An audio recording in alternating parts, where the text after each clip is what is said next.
ফ্যাক্টরা আমি কেন দেখবো? ফ্যাক্টরা দেখবেন কারণ এটা দুর্দান্ত একটা জার্নি। এই জার্নিটা মানে থেমে যায় না। আপনি যদি এই জার্নির সঙ্গে একবার যুক্ত হয়ে যান তখন আপনি part of the journey, part of the team, গল্পের অংশ হয়ে যান আপনি তখন। আর গল্পটার সবচেয়ে অন্যতম একটা জিনিস আমি এটা দেখার পর আমি রিয়েলাইজ করলাম আসিফ ভাই যে এটা টানা 2 দিনের গল্প আসলে।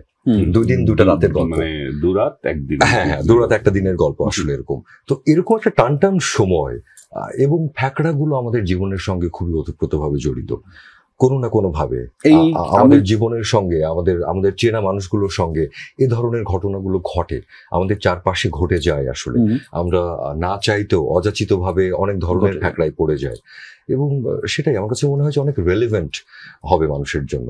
আমি যদি আরেকটু স্পেসিফিক ভাবে বলি, আপনার যে দুর্দান্ত কাজগুলো আছে সেগুলোর চেয়েও ভালো। হ্যাঁ, আমি তো চাই আমার প্রত্যেকটা কাজ অনেক ভালো হোক। তবে ফ্যাকড়ার একটা গুরুত্বপূর্ণ ব্যাপার যে প্রত্যেকটা মানুষ খুব অন করে এটা কাজটা করতে নেমেছে। সবাই বোধহয় পুরো প্রজেক্টটা এত এরকম করে অন করে কাজে নামা এটা খুব সহজে হয়ে ওঠে না, আর প্রত্যেক প্রজেক্টের জন্য হয়ও না। আর আমাদের শুটিংটা এরকম ছিল যে আমরা যখন শুট করছিলাম আমাদের তখন একটা 4 জনের একটা টিম, তো আমরা 4 জন সবসময় একসঙ্গে।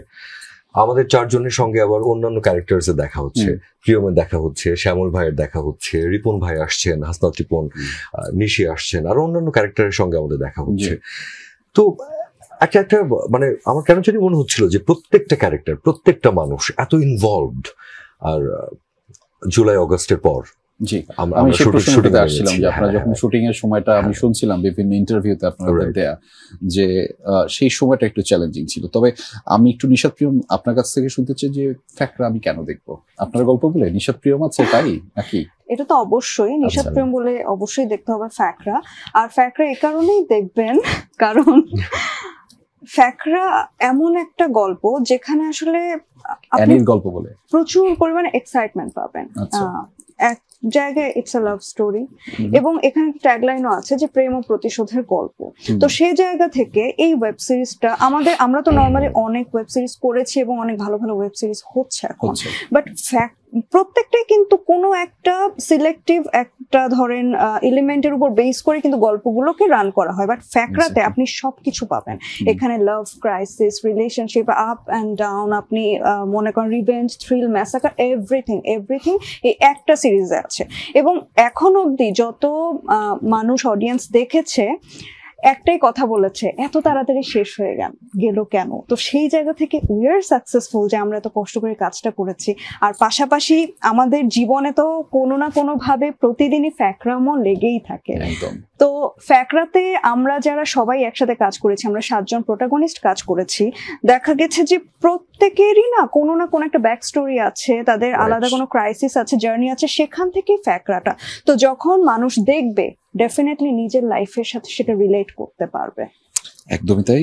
আসিফ চৌধুরী, আপনার কাছে জানতে চাওয়া, আমরা তারা তো একদম স্ক্রিনের সামনে ছিল, তাদের বক্তব্যটা শুনলাম যে কেন আসলে দেখবে। আপনার মন্তব্যটা নিশ্চয়ই একটু ভিন্ন যে আমি আসলে কেন ফ্যাক্টরটা দেখবো। একই সাথে আমি একই সাথে একটা প্রশ্ন আপনাকে যুক্ত করতে চাই, কেন আসলে গল্পটা বা এই জার্নিটার নাম ফ্যাকড়া?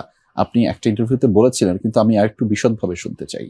ওকে, প্লিজ আসিফ ভাই বলেন, আমিও জানতে চাই। না, এটা বারবার জানতে চাই। এটা প্রথমত দেখবে কেন, কারণ হচ্ছে আমরা তো প্রায়শো সিরিজ দেখতেছি, ফিল্ম দেখতেছি, তো এইটা যে খুব ফিকশনাল জায়গা থেকে আসে তা না। আমরা যদি পুরোটা ছবি দেখি তখন মনে হবে যে আসলে এই যে কয়েকটা চরিত্র দেখেছি তাদের জীবনটাকে কাছ থেকে বলা হয়েছে, তাদের পেছনের গল্প, তারা চাচ্ছেটা কি, সামনে কি করতে চাচ্ছে, কি হবে। আর ফ্যাকড়া নামের কারণ হচ্ছে আপনি মানে প্রথমত এটা কনফিডেন্ট যে গল্পের জন্য যে কোনো বোরিংনেস নাই, বোরিং হওয়ার চান্স নাই।